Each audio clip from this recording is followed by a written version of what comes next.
Api di Bukit Menoreh. Cerita, Esa Mintarja. Audiobook, novel silat. Bab 97. Karti mengangguk-anggukan kepalanya. Di dalam keadaan yang demikian, maka semua orang harus berhati-hati. Semua menjadi saling bercuriga. Mereka tidak segera dapat membedakan siapakah lawan mereka masing-masing, dan siapakah yang menjadi kawan. Karena itu, maka setiap orang harus sangat berhati-hati. Mereka harus tahu pasti, apakah mereka tidak berhadapan dengan lawan. Aku akan memberi mereka sasmita sandi. Hanya mereka yang memakai sasmita sandilah yang harus kau percaya. Berkata Karti. Dan sebaliknya orang-orangmu yang menghubungi aku pun, harus memakai sasmita sandi yang serupa. Bagus. Jawab Samekta. Apakah sasmita sandi itu? Katakan. Apa yang harus diucapkan oleh orang-orangku dan orang-orangmu dalam sasmita sandi? Samekta berpikir sejenak. Kemudian jawabnya. Nah, kita bersepakat untuk mempergunakan sasmita sandi. Orang-orang kita harus menyebut namanya dalam sasmita sandi itu, kemudian mengucapkan bilangan 3 dan 9. Kenapa 3 dan 9? Hus, desis Samekta. Berapa saja tidak menjadi soal. Tetapi kita bersepakat, bilangan itu 3 dan 9. Kau mengerti? Bilangan itu dapat berubah setiap saat kita membuat perjanjian baru. Bahkan mungkin kita akan berjanji menyebut nama binatang, atau nama gunung, atau sungai, atau apa saja. Karti mengangguk-angguk. Baik. Aku akan memberitahukan kepada setiap penghubung sasmita sandi itu. Tetapi bagaimanakah sasmita sandi itu, apabila Wrahasta yang berkepentingan dengan kau? Aku lebih percaya kepadamu. Jangan berprasangka. Suatu ketika ia dapat mempunyai kepentingan dengan kau. Bukan kepentingan diri sendiri, tetapi kepentingan kita bersama. Baik. Samekta mengangguk-anggukan kepalanya. Sebut juga sasmita sandi serupa untuk hari ini. Tetapi tidak usah menyebut namanya, sehingga aku dapat membedakan dengan penghubung siapa aku berbicara. Karti mengangguk-anggukan kepalanya. Kemudian ia berkata, pergilah ke Banjar. Mungkin kau segera akan mendapat tugas di dalam kemelutnya suasana ini. Aku akan segera pergi, tetapi aku akan minta diri dahulu kepada Pandanwangi dan membawa beberapa orang pemimpin pengawal yang lain di dalam tugas ini. Aku akan menyiapkan beberapa ekor kuda di Banjar, di gardu-gardu peronda, dan di rumah ini, supaya setiap perkembangan dapat segera kita ketahui. Marilah. Kita masuk ke Pringgitan.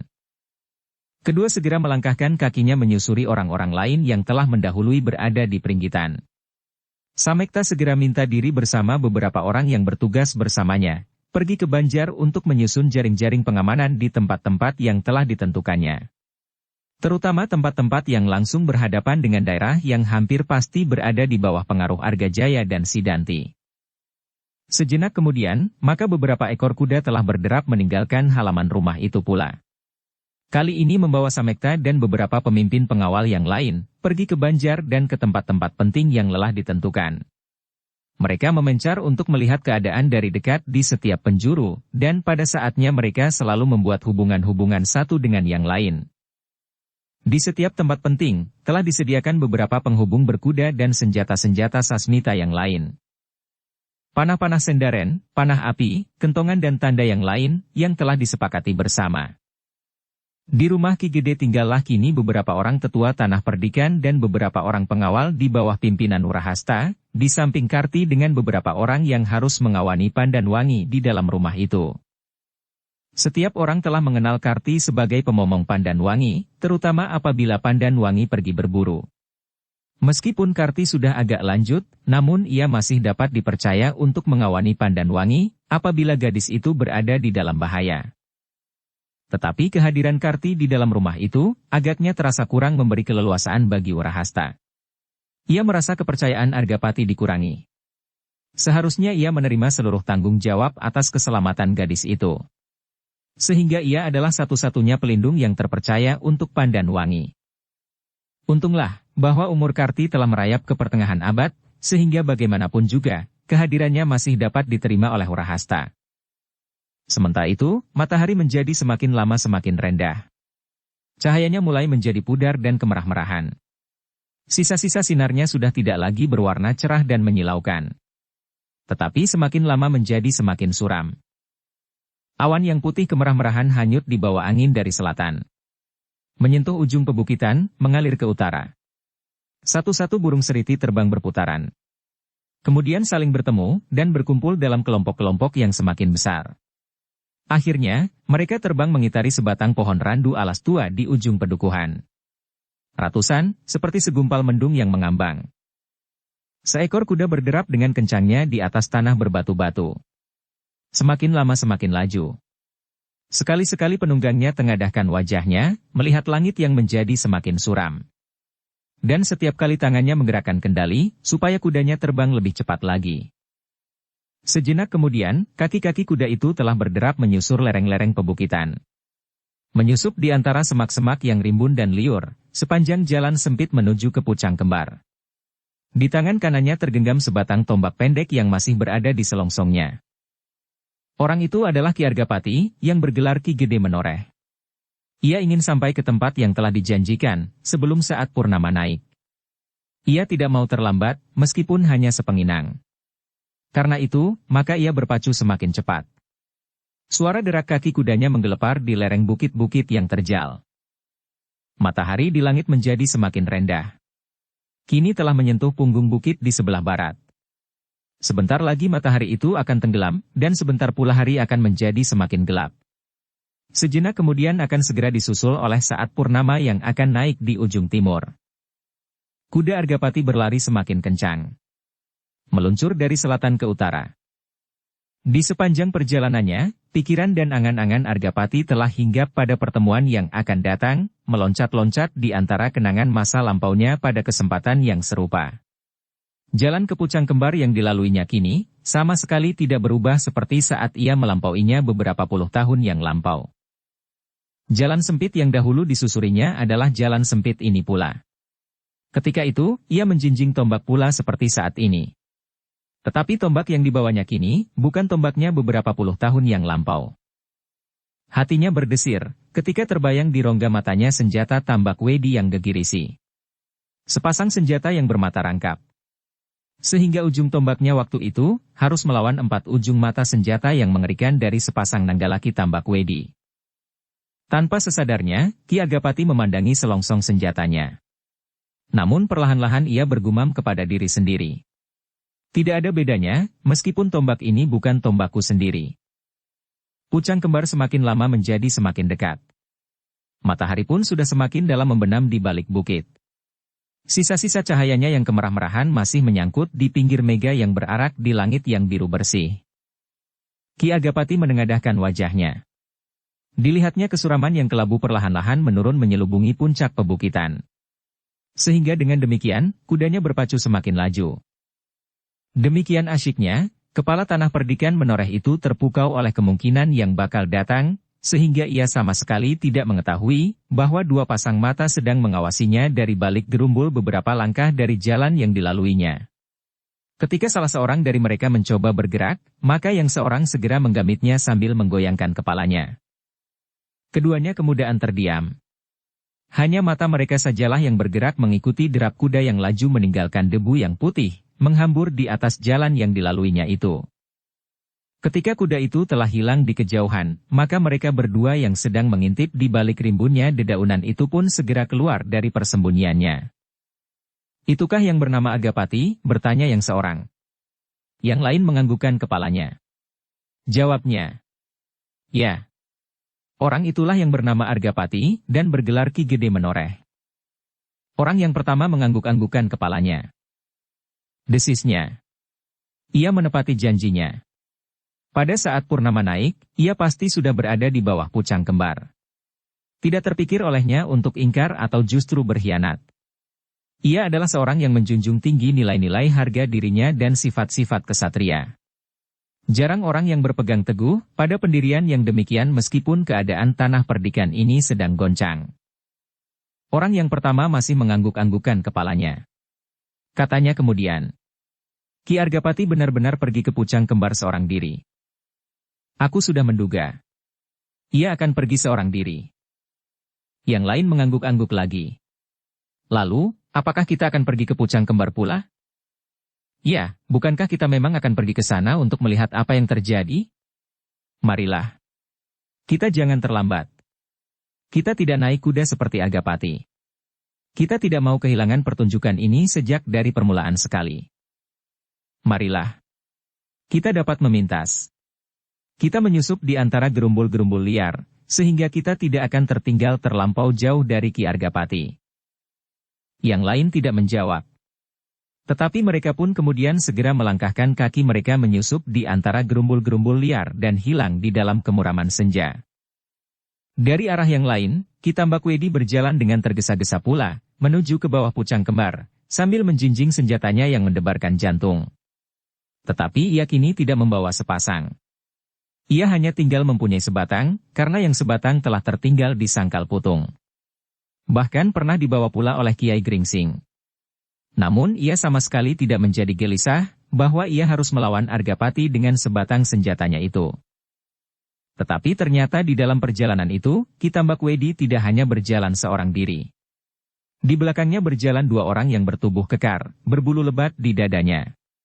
Yang seorang berambut panjang terurai di bawah ikat kepalanya, sedang yang seorang lagi justru hampir tidak berambut, karena botaknya yang memenuhi sebagian besar dari kepalanya.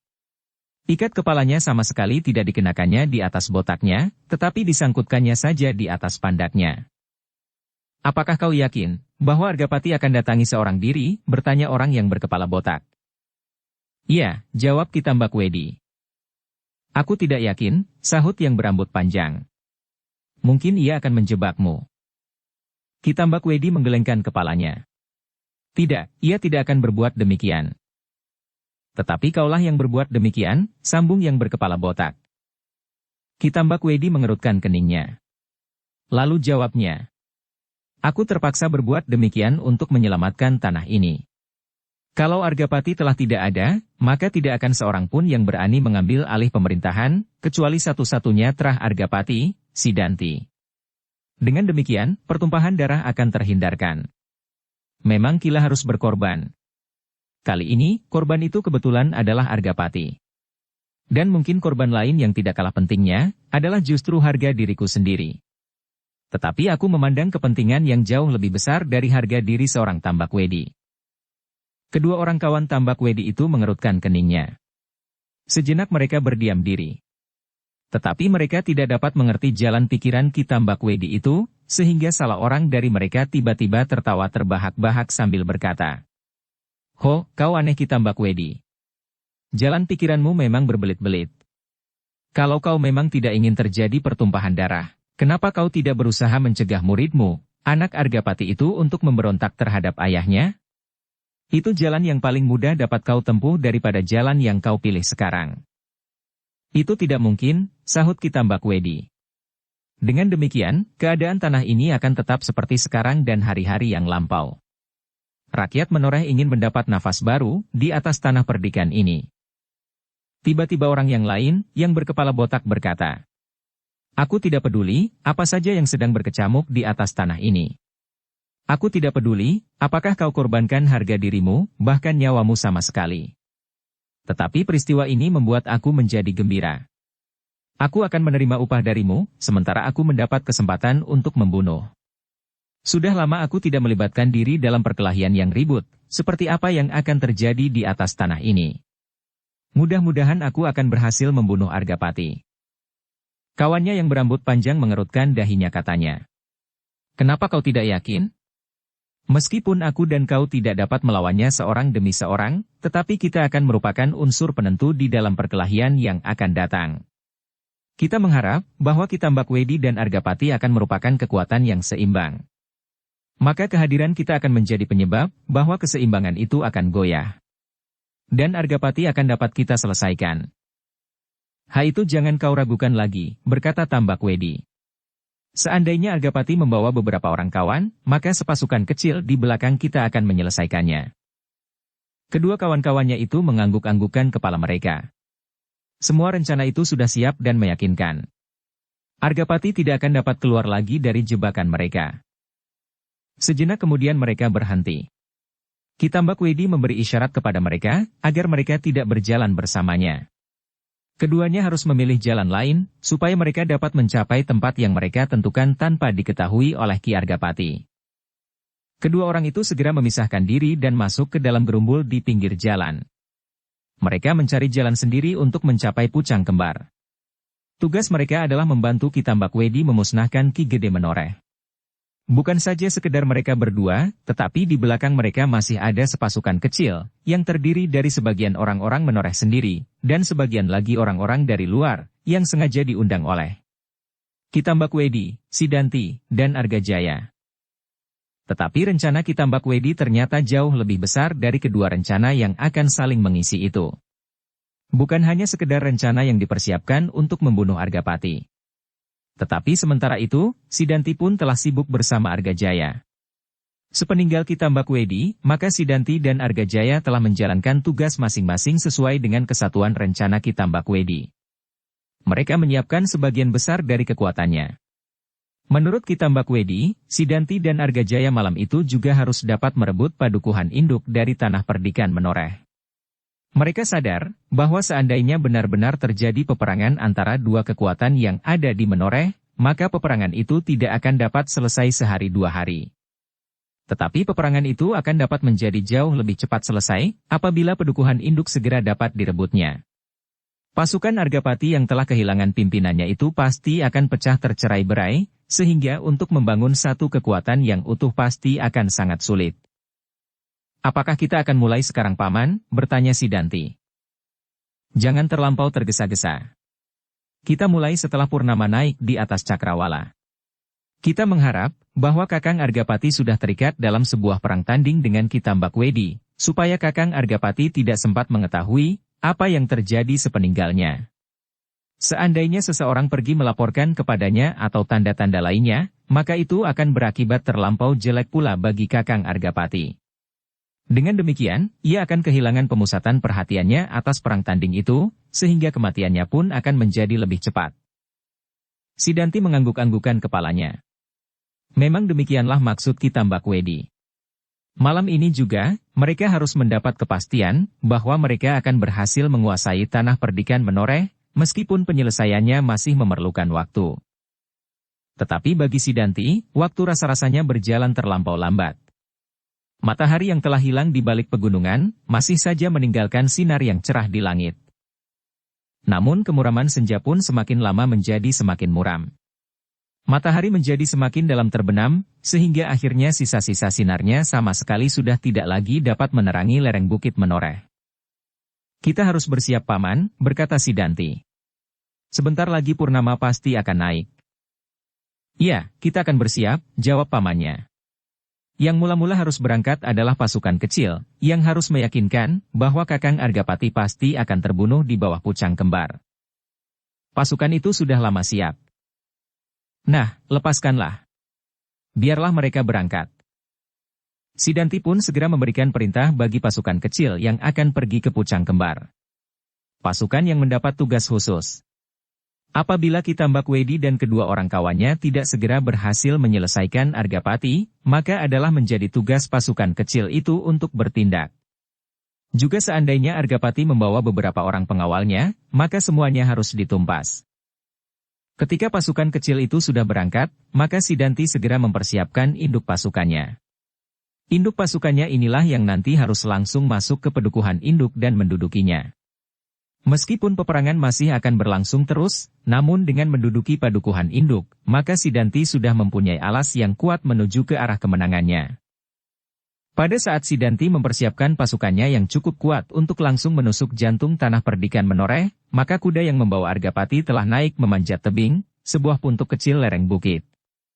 Di atas puntuk itu berdiri dua batang pohon pucang, sehingga puntuk itu disebut Pucang Kembar.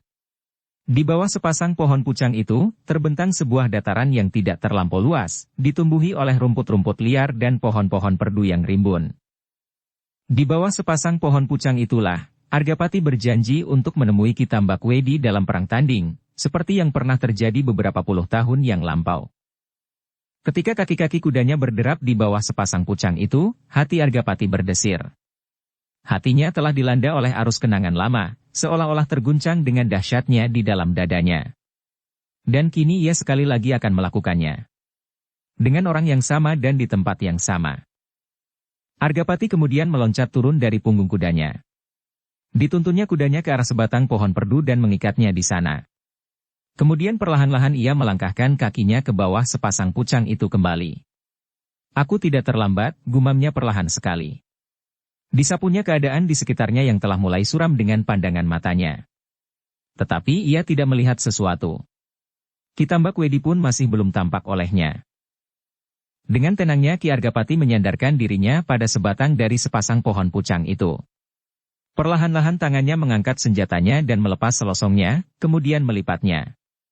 Namun ketika terasa olehnya landean tombaknya, maka sekali lagi dadanya berdesir.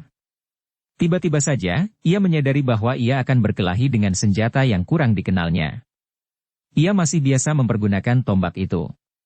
Beratnya, sifat-sifatnya dan kebiasaannya. Mudah-mudahan aku dapat segera menyesuaikan diriku, gumamnya pula perlahan-lahan. Dan dengan perlahan-lahan pula, Ki Argapati membuka rangka ujung tombaknya dan meletakkan rangka itu di samping lipatan selongsongnya. Tajam tombak ini pun cukup baik, desisnya. Tidak jauh berbeda dengan ujung tombakku. Ki Argapati mengangguk-anggukkan kepalanya.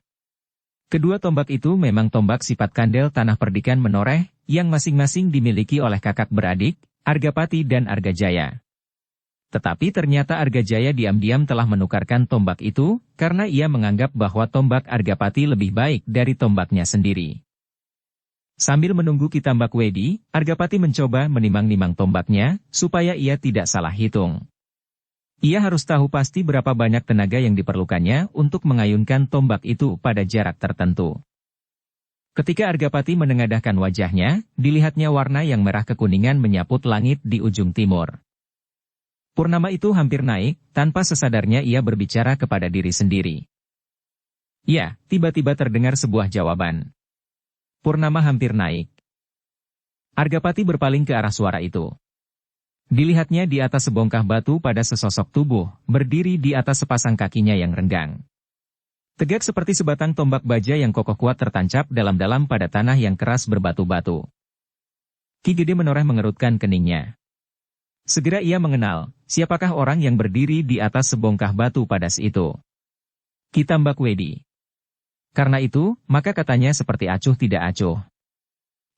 Kau datang tepat pada saatnya. Aku tidak pernah ingkar janji, jawab Ki Tambak Wedi. Sebentar lagi purnama akan naik. Kita akan segera berhadapan seperti beberapa puluh tahun lampau. Berhadapan sebagai laki-laki jantan yang tahu akan harga dirinya. Aku mengharap demikian. Apakah kau datang seorang diri? Bertanya Ki Tambak Wedi.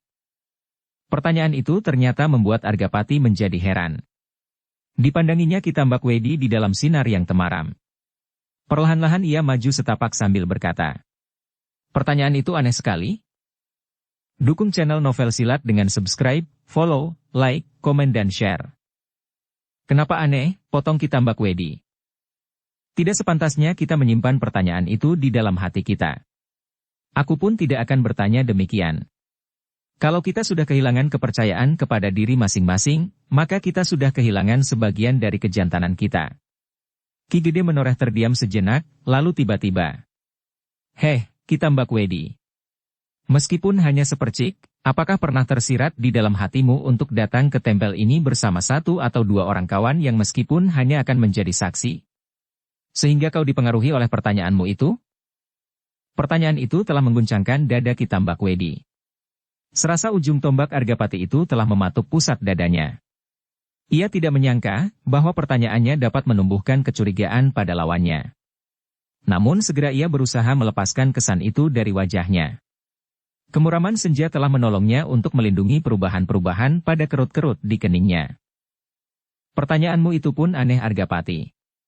Selama Ki Tambak Wedi masih menyebut dirinya Ki Tambak Wedi, maka aku masih orang yang pernah kau hadapi beberapa puluh tahun di tempat ini.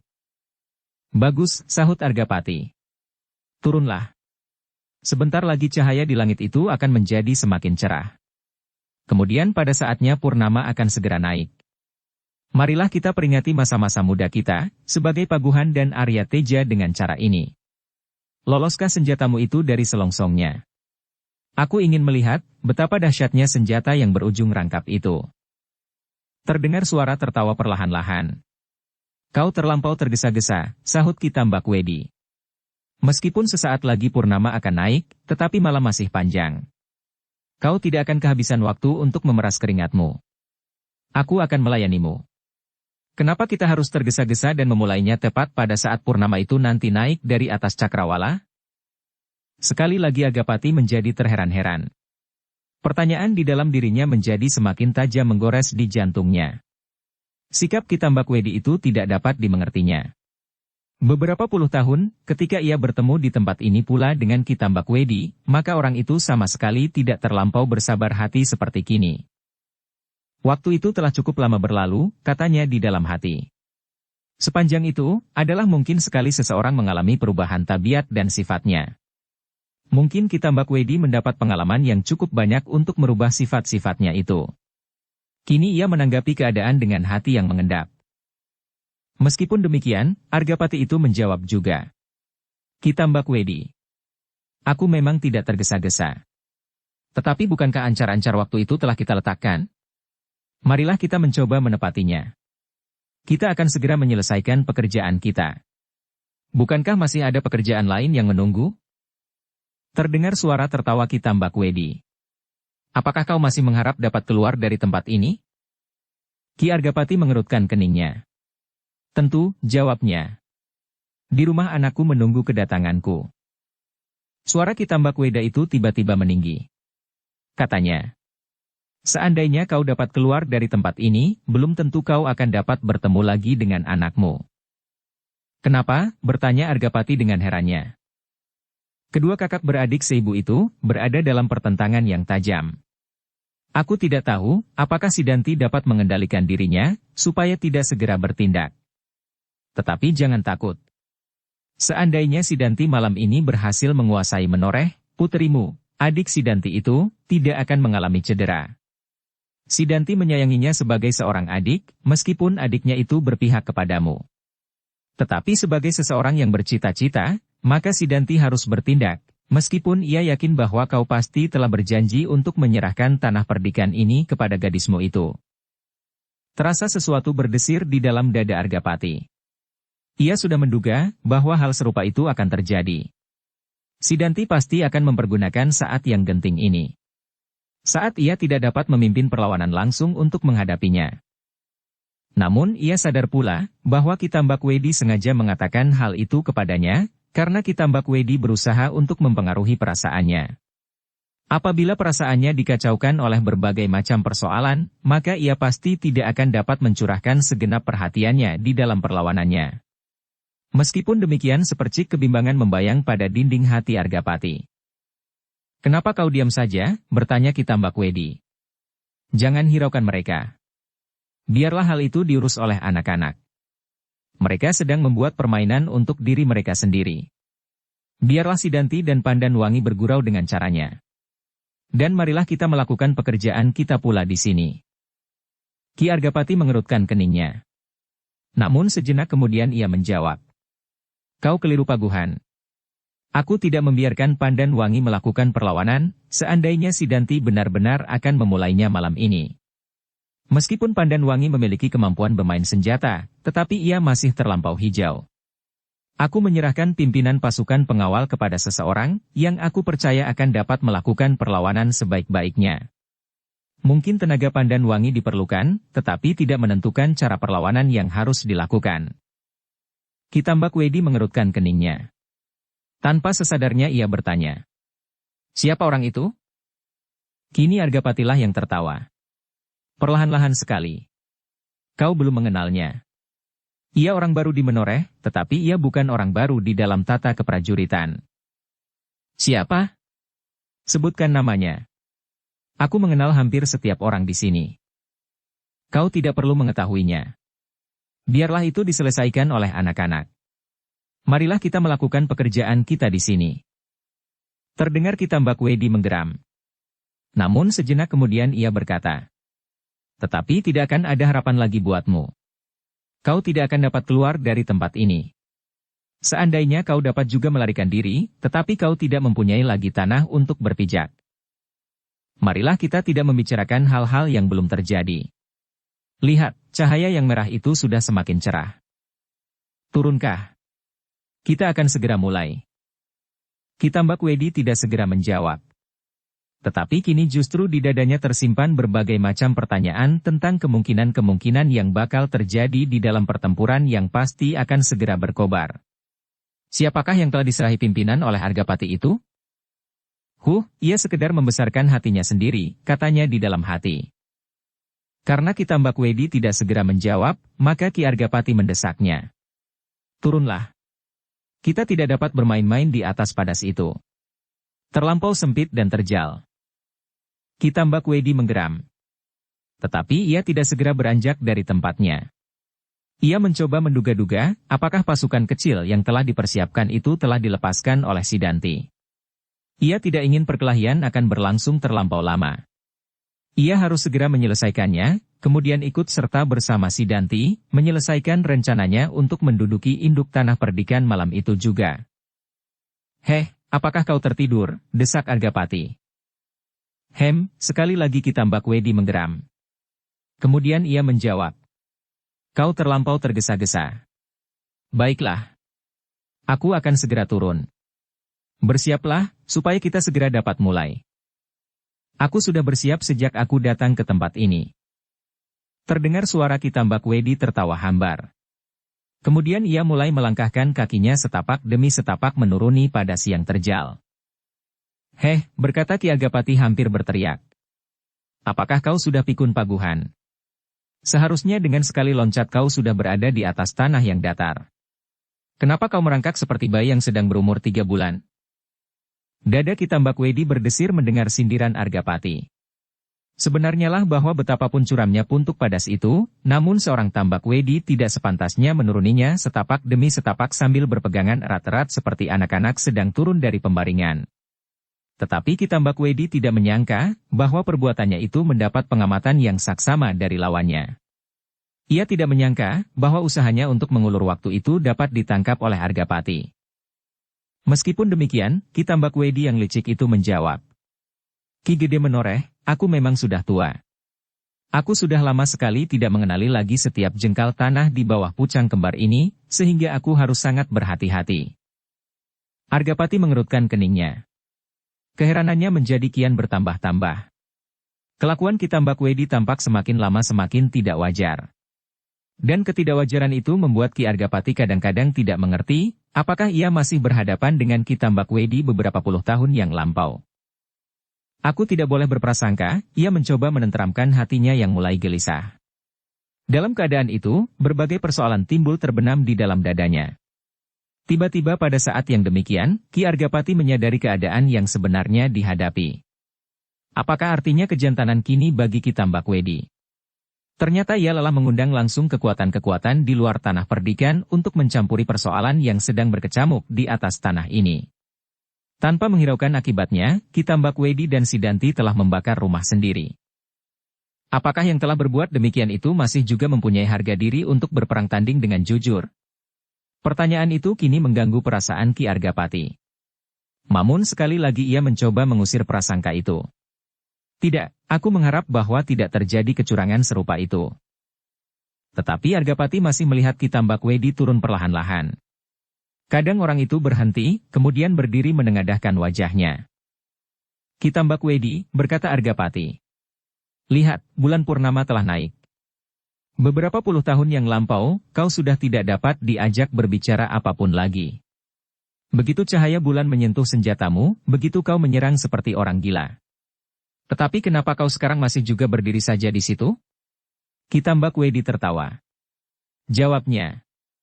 Kita sudah bukan anak-anak muda yang dibakar oleh nafsu kemudaan kita, Argapati. Kita bukan lagi anak-anak muda yang mendambakan kasih di terang bulan purnama. Apakah artinya bagi kita kini? Cahaya bulan itu sudah terlampau banyak kita lihat dan kita rasai. Karena itu, kita tidak perlu lagi mengaguminya seperti pengantin batu. Biar sajalah bulan itu naik di langit yang biru. Ujung senjata kita tidak akan segera tumpul. Wajah Argapati menjadi semakin berkerut-marut. Kecurigaannya menjadi kian meruncing. Dengan demikian ia menjadi kian gelisah.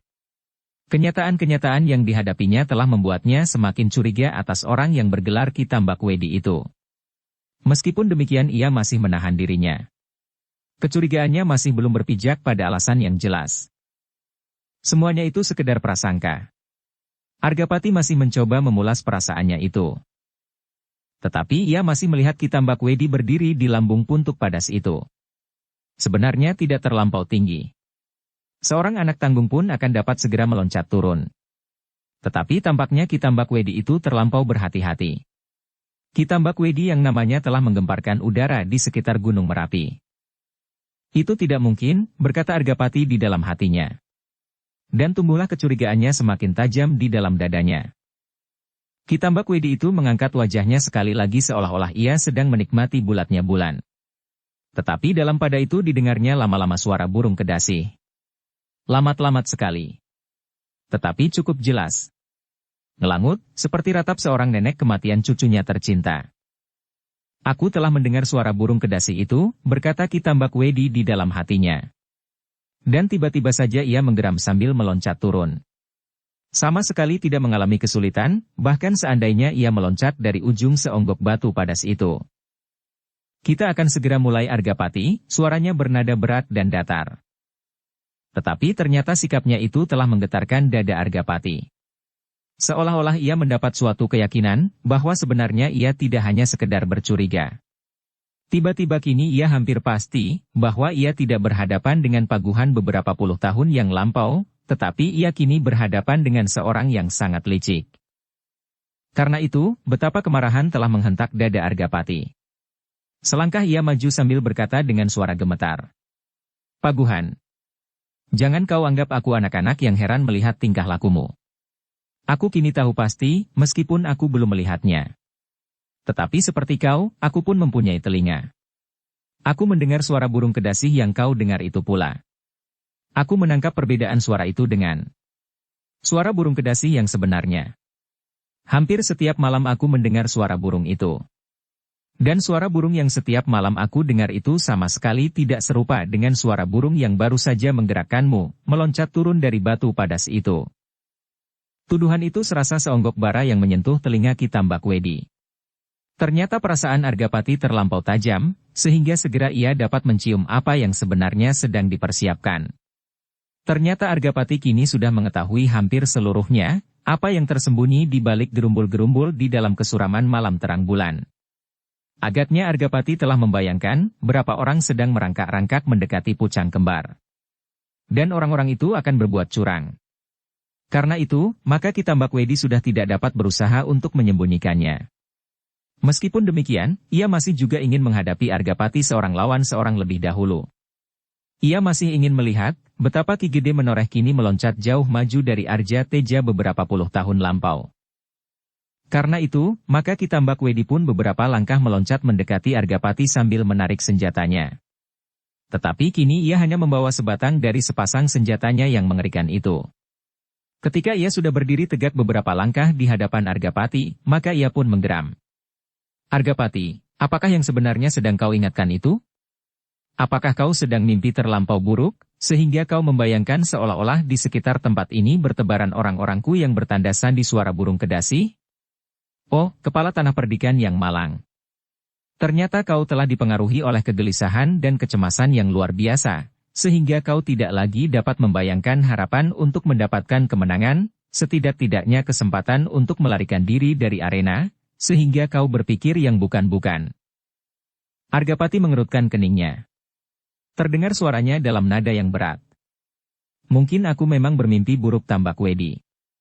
Mungkin pula pendengaranku salah. Mudah-mudahan kau masih dapat bersikap jantan seperti Paguhan beberapa tahun yang lampau. Arja Teja, berkata Ki Tambakwedi. Kau ternyata sudah berputus asa sebelum kau berbuat sesuatu. Apabila memang demikian, maka sebaiknya kau urungkan niatmu untuk melakukan perang tanding. Kau hanya akan membuang waktu dan tenaga. Sebenarnya lebih baik bagimu untuk mati dengan tenang daripada dengan tusukan senjata di lambungmu. Apakah kau pernah berpikir demikian? Kalau kau setuju, marilah. Aku mempunyai sebutir racun yang sudah aku keringkan. Kalau kau bersedia menelannya, maka kau akan dapat berbaring di tanah dengan tenang. Kau akan menghembuskan nafasmu yang terakhir tanpa merasakan sakit, karena lambungmu sobek oleh senjata. Terasa dada Ki Argapati berdesir mendengar penghinaan itu. Namun dengan susah payah ia berhasil menahan dirinya. Bahkan kemudian terdengar suara tertawanya perlahan-lahan. Terima kasih atas kebaikan hatimu, Tambak Wedi. Memang mati dengan menelan racun itu agaknya lebih menyenangkan daripada mati setelah memuntahkan darah dari luka di tubuh ini. Tetapi bagi seorang laki-laki, maka mati dengan senjata di tangan adalah suatu kebanggaan. Sudah tentu kita akan lebih berbangga, apabila kita untuk selamanya tidak pernah menyentuh senjata. Namun apabila keadaan memaksa seperti keadaanku kini, maka adalah paling nikmat untuk berjuang sekuat tenaga daripada membunuh diri. Ki Tambak Wedi menganggukkan kepalanya, tetapi wajahnya menjadi tegang. Katanya, kau memang keras kepala Argapati. Sejak muda kau memang keras kepala. Baiklah. Marilah kita segera mulai. Agaknya perkembanganmu sepeninggalku telah merubah kau menjadi seorang yang mabuk berkelahi. Tak ada tanda-tanda sikap damaimu sama sekali. Sejak kau melihat aku, maka kau begitu tergesa-gesa untuk melakukan perkelahian. Aku kira kau sudah menyimpan jawaban atas kata-katamu sendiri, Argapati. Aku tidak perlu menjawabnya. Argapati berhenti sejenak, lalu tiba-tiba ia berkata, Ki Tambak Wedi. Aku mempunyai usul yang barangkali baik buatmu. Suatu sikap damai yang barangkali sesuai dengan keinginanmu atasku. Ki Tambak Wedi mengerutkan keningnya, sehingga alisnya yang tebal seakan-akan bertemu. Apakah usulmu itu? Ia bertanya dengan ragu-ragu. Ki Argapati tersenyum. Tetapi ujung tombaknya merendah setinggi dada. Katanya, marilah kita saling berbaik hati. Supaya kita masing-masing tidak lelah seperti kau inginkan. Aku harap kau terbaring di tanah, kemudian aku akan melakukannya perlahan-lahan sampai saatnya ujung tombakku menyentuh jantungmu.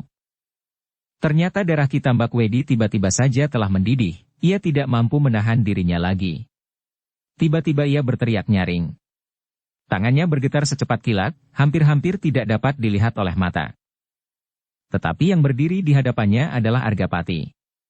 Argapati telah memperhitungkan bahwa hal itu akan dapat terjadi, sehingga begitu matanya yang tajam menangkap gerakan Ki Tambak Wedi, maka secepat itu pula ia memiringkan tubuhnya sambil menarik sebelah kakinya surut. Katanya. Kau sudah mulai Tambak Wedi.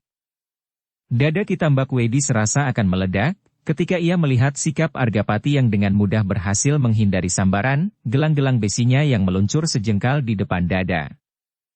Alangkah tangkasnya kau sekarang. Tambak Wedi menggeram. Jangan memuji. Marilah kita mulai dengan bersungguh-sungguh. Aku tidak akan melayani, apabila kau sekedar bermain lempar-lemparan. Bukankah kau menggenggam senjatamu yang dahsyat itu? Tetapi kenapa kau hanya membawa sebatang saja? Aku menganggap bahwa terlampau berlebih-lebihan bagiku untuk membawa kedua-duanya, sahut Tambak Wedi. Tetapi jangan banyak bicara. Kita akan segera mulai.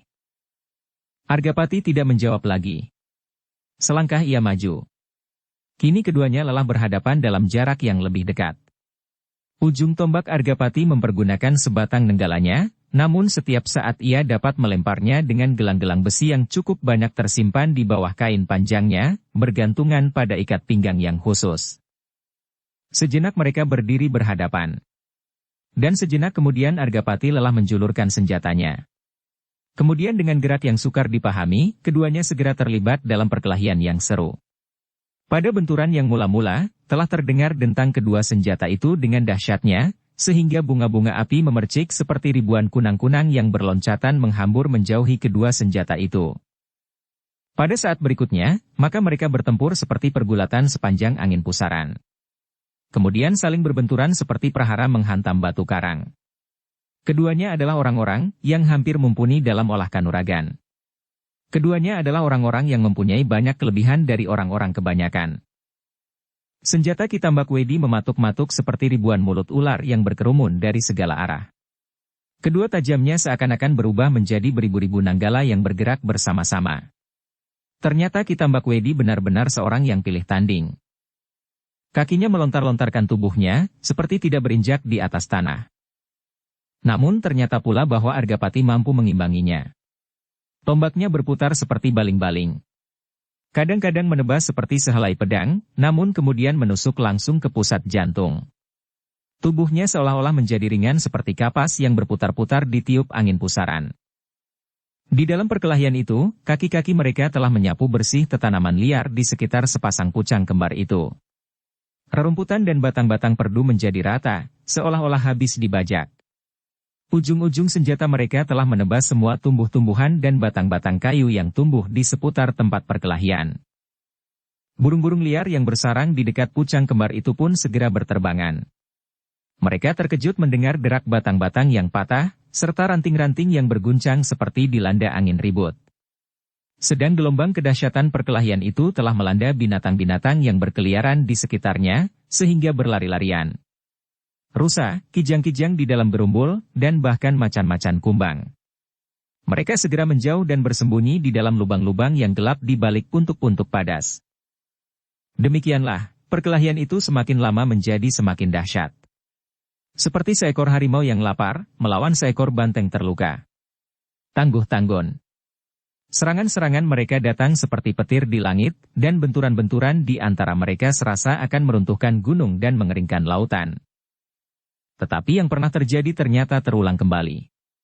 Tidak ada di antara mereka yang segera mampu menguasai lawannya. Setelah sekian puluh tahun mereka berpisah, setelah mereka mengembangkan ilmu masing-masing, dengan cara masing-masing pula, kini mereka bertemu dalam keseimbangan yang serupa dengan beberapa puluh tahun yang lampau.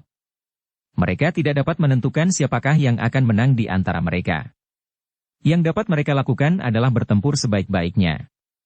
Setiap kelengahan dan kesalahan betapapun kecilnya, akan mempunyai akibat yang sangat berbahaya. Yang terasa di dalam perang tanding itu adalah, bahwa Kitambak Wedi hanya mempergunakan sebatang senjatanya. Senjata itu ternyata lebih pendek dari senjata Argapati. Keuntungan inilah yang dipergunakan oleh Argapati sebaik-baiknya untuk menyerang lawannya dalam jangkauan panjang tombaknya. Namun Kitambak Wedi pun menyadari hal itu pula. Karena itu, maka setiap kali ia memanfaatkan jarak di antara mereka untuk meluncurkan gelang-gelang besinya. Satu demi satu, di setiap kesempatan. Dan beruntung pulalah Kitambak Wedi, bahwa tombak Argapati itu bukan tombaknya yang dipergunakan bertempur beberapa puluh tahun yang lampau. Tombak yang dipakai ini agak terlampau ringan bagi Argapati. Ayunan dan lontarannya agak kurang mantap. Apalagi ia masih harus menyesuaikan diri untuk beberapa saat. Sementara itu, di rumahnya, Pandan Wangi selalu dalam keadaan gelisah. Ia menjadi terlampau berdebar-debar, ketika ia melihat Purnama mulai merayap naik di atas cakrawala. Terbayang di dalam angan-angannya, ayahnya telah mulai melakukan perang tanding dengan Kitambak Wedi. Gadis itu menyadari, bahwa persoalan mereka yang lamalah yang sebenarnya telah mendorong keduanya untuk melakukan perang tanding. Seandainya di antara mereka tidak ada persoalan apapun, maka perselisihan paham pada saat-saat itu tidak akan segera menyeret ke dalam suatu kancah perkelahian. Bagaimanapun juga, Argapati tidak dapat segera menghapus kenyataan bahwa Sidanti sebenarnya bukan anaknya.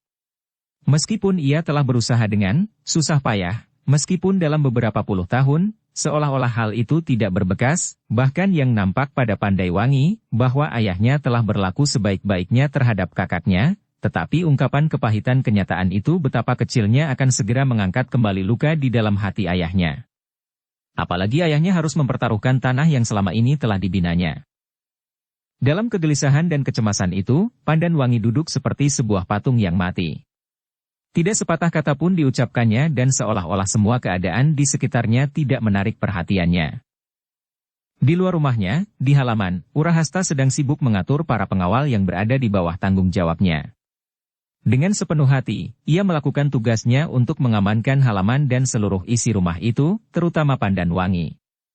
Dengan sepenuh hati, ia setiap kali memeriksa setiap sudut dan setiap kelompok. Tidak ada sejengkal dinding pun yang terlepas dari pengawasan para pengawal tanah perdikan yang bertugas di halaman. Sedang di luar halaman, para peronda hilir mudik tidak henti-hentinya. Peronda-peronda yang berkeliaran di setiap pedukuhan, dan peronda-peronda yang nganglang dari pedukuhan yang satu ke padukuhan yang lain di atas punggung kuda dengan senjata telanjang. Setiap orang dari mereka selalu dilengkapi pula dengan senjata-senjata yang dapat dipergunakan untuk mengirimkan tanda dan sasmita. Panah-panah api dan panah-panah sendaren. Mereka tidak henti-hentinya menghubungi gardu-gardu peronda di setiap pedukuhan, dan kemudian melaporkannya ke Banjar. Di Banjar, Samekta duduk menghadapi lampu minyak yang berkeredipan ditiup angin malam. Sekali-sekali ia berdiri, berjalan hilir mudik di halaman. Kemudian duduk di antara para pengawal yang berjaga-jaga di gardu di regol halaman. Kadang-kadang ia pergi ke Gandok, di mana telah berkumpul sepasukan pengawal yang siap untuk bertempur ke segenap medan di atas tanah perdikan ini. Pasukan itu adalah pasukan yang dipersiapkan untuk dikirim kemanapun yang memerlukannya, membantu setiap pasukan pengawal yang telah siap di setiap padukuhan, apalagi yang langsung berhadapan dengan padukuhan-padukuhan yang diperkirakan telah berada di bawah pengaruh Sidanti dan Argajaya. Pasukan-pasukan sandi pun berkeliaran di segenap sudut dalam, samaran dan selimut masing-masing. Bahkan ada di antara mereka yang sama sekali tidak dapat dilihat oleh siapapun, bertengger di atas batang pohon yang rimbun dan berdaun lebat. Demikianlah, maka malam pun menjadi kian malam. Bulan yang bulat di langit merambat semakin tinggi. Lamat-lamat di kejauhan terdengar suara anjing-anjing liar menggonggong bersahut-sahutan. Pandan Wangi masih saja duduk di pinggitan menghadapi mangkuk air jah yang hangat. Tetapi sejak dihidangkan, mangkuk itu sama sekali belum disentuhnya. Apalagi makanan yang teronggok di hadapannya. Sama sekali tidak menarik perhatiannya. Karti pun terpaksa harus duduk sambil berdiam diri di hadapan momongannya. Hanya kadang-kadang saja ia berpaling memandangi dua orang kawannya yang duduk sebelah menyebelah. Tetapi kedua kawannya itu pun menundukkan kepala mereka sambil mengembara di dalam angan-angan. Yang dapat dilakukan oleh Karti, berulang kali adalah menarik nafas dalam-dalam, untuk mengurangi ketegangan yang menyekat dadanya. Namun ia tidak berani lebih dahulu membawa Pandan Wangi ke dalam pembicaraan. Tiba-tiba mereka yang duduk di peringgitan itu terkejut ketika pintu perlahan-lahan terbuka. Serentak mereka berpaling, dan mereka segera melihat Urahasta berdiri di muka pintu. "Oh," desisnya. "Maafkan apabila aku mengganggu." Kerut-merut. Tiba-tiba saja dadanya dijalari oleh kegelisahan yang lain menghadapi orang yang bertubuh raksasa ini. Ia masih dihinggapi oleh kebingungan dan keraguan-raguan atas pertanyaan yang mengalir seperti banjir. Bahkan terasa bulu-bulu tengkuk gadis itu meremang. Ia telah membayangkan bahwa Urahasta itu pasti akan mendesaknya lagi supaya ia menjawab pertanyaan yang membingungkan itu. Namun hatinya agak tenang, karena di dalam ruangan itu duduk pula Karti dan dua erang pembantunya. Orang-orang tua itu lelah mendapat kepercayaan pula dari ayahnya, untuk mengawasi seisi rumah, dan terutama karena orang tua itu adalah pemomongnya. Dalam setiap perburuan, maka sebagian terbesar Kartilah yang mengawaninya dengan beberapa orang yang lain. "Apakah aku boleh duduk?" bertanya Urahasta yang masih berdiri di muka pintu.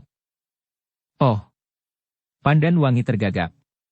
"Silahkan." Urahasta melangkah maju sambil bergumam. "Aku perlu melaporkan semua kegiatan di halaman rumah ini, Pandan Wangi." "Ya." Pandan Wangi bergumam. "Silahkan."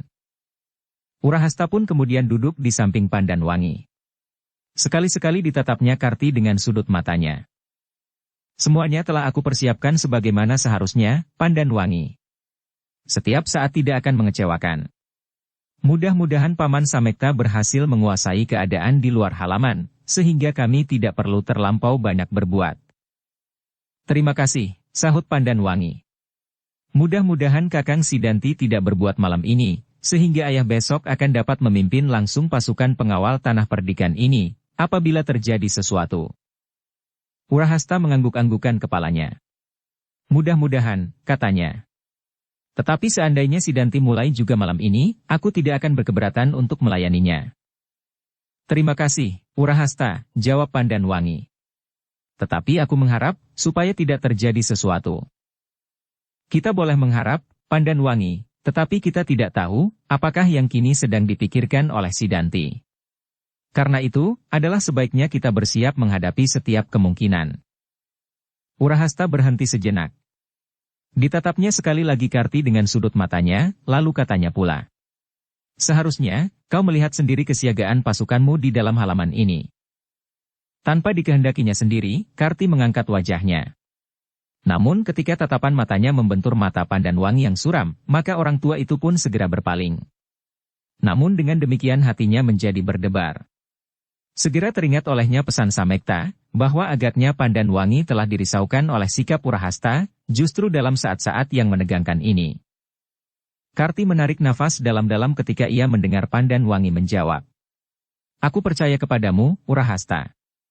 Kau sudah cukup berpengalaman. Mudah-mudahan semuanya seperti yang kau katakan. Oh, itu kurang bijaksana, Wangi. Ki Argapati selalu mengawasi pasukannya langsung, apalagi dalam keadaan yang genting ini. Apakah kau tidak ingin berbuat seperti ayahmu? Kau akan mendapat banyak sekali keuntungan. Kau akan dapat melihat langsung semua persiapan. Kau akan mengetahui bahwa tidak ada kelengahan di dalam barisanmu. Dan yang tidak kalah pentingnya, kau akan memberi mereka pengaruh yang dapat membesarkan hati mereka di dalam ketegangan yang semakin memuncak. Pandan Wangi tidak segera menjawab. Ia dapat menerima alasan itu. Tetapi terasa sekali lagi bulu-bulu tengkuknya meremang.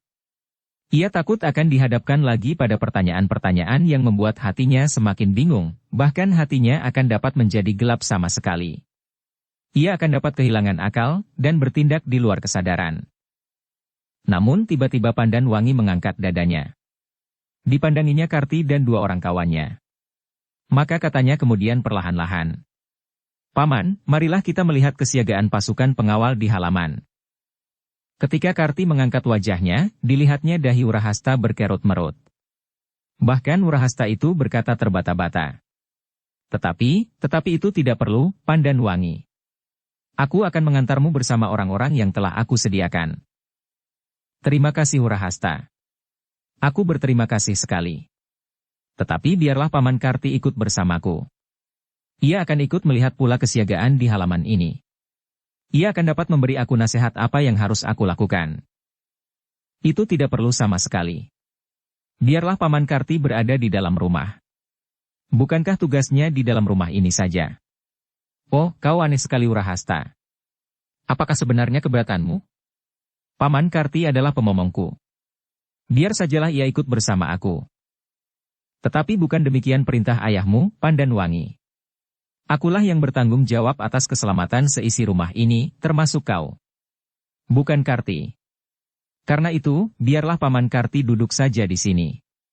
Kau tidak akan terlampau lama. Dan kita akan segera kembali ke peringgitan ini. Terasa debar di dada Pandan Wangi menjadi semakin keras. Agaknya Urahasta benar-benar ingin mendapat kesempatan untuk mendesakkan pertanyaannya. Namun justru karena itu, maka Pandan Wangi menjadi semakin kecut untuk pergi sendiri tanpa Karti dan kawan-kawannya. Karena itu maka katanya, Urahasta, aku akan pergi bersama Karti dan kedua kawannya.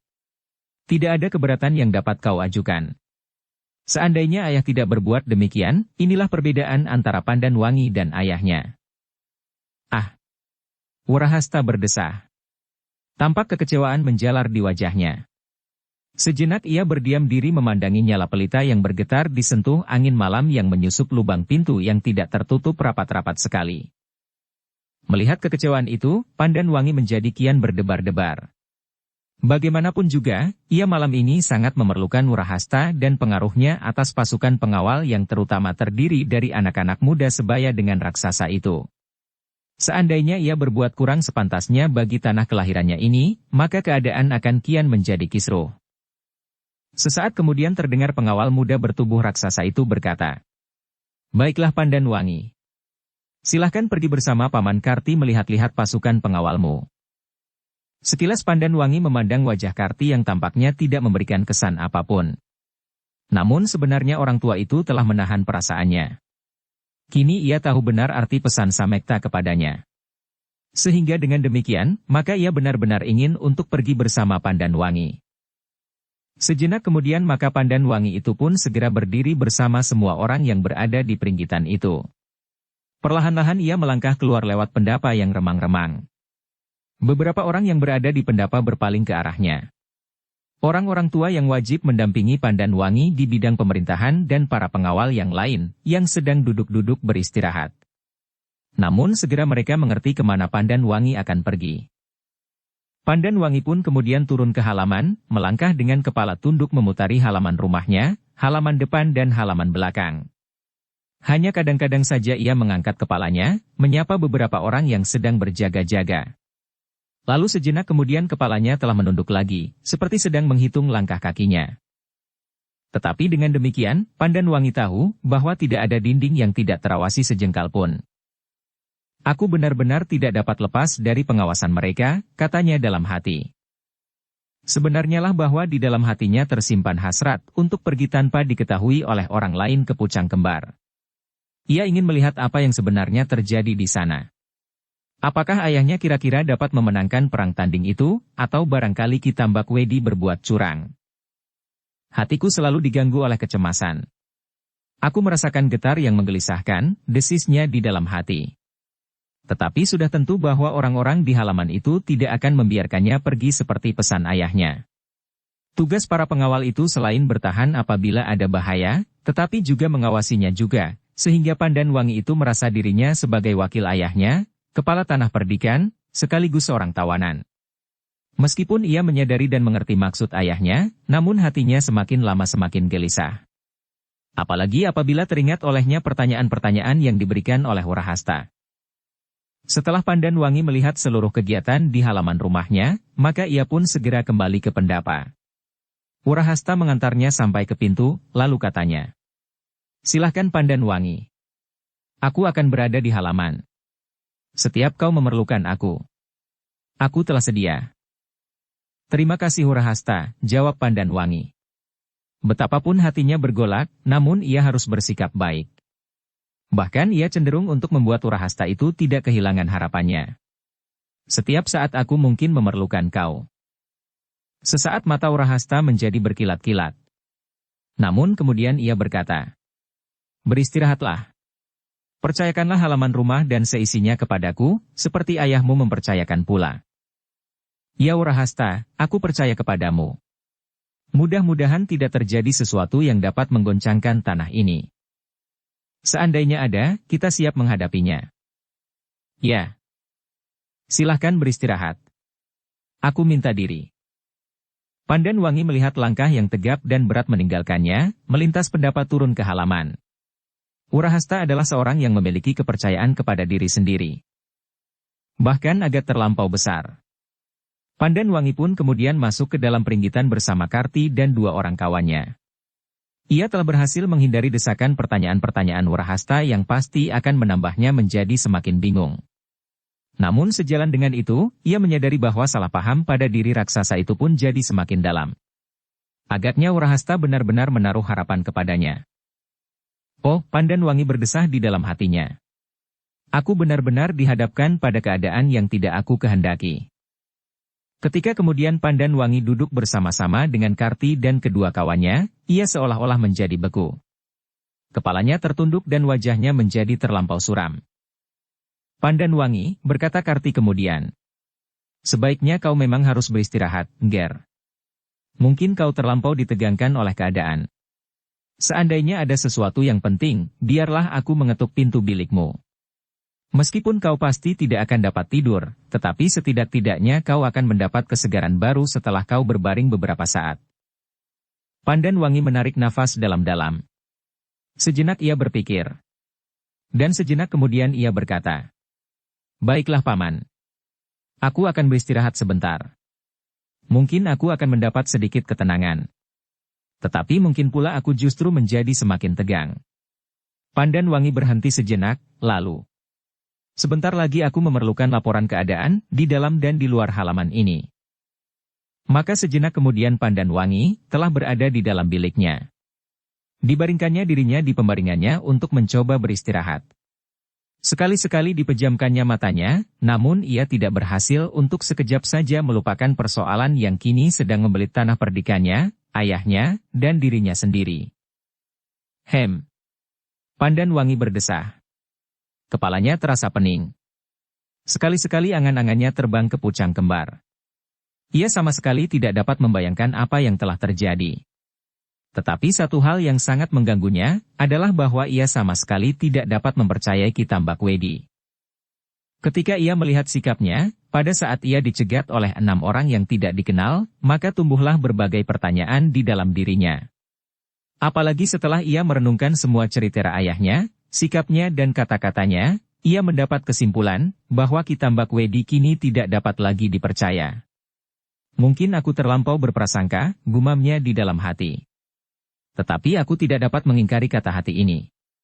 Mungkin aku sekedar dicemaskan oleh nasib ayahku kini. Pandan Wangi menggigit bibirnya.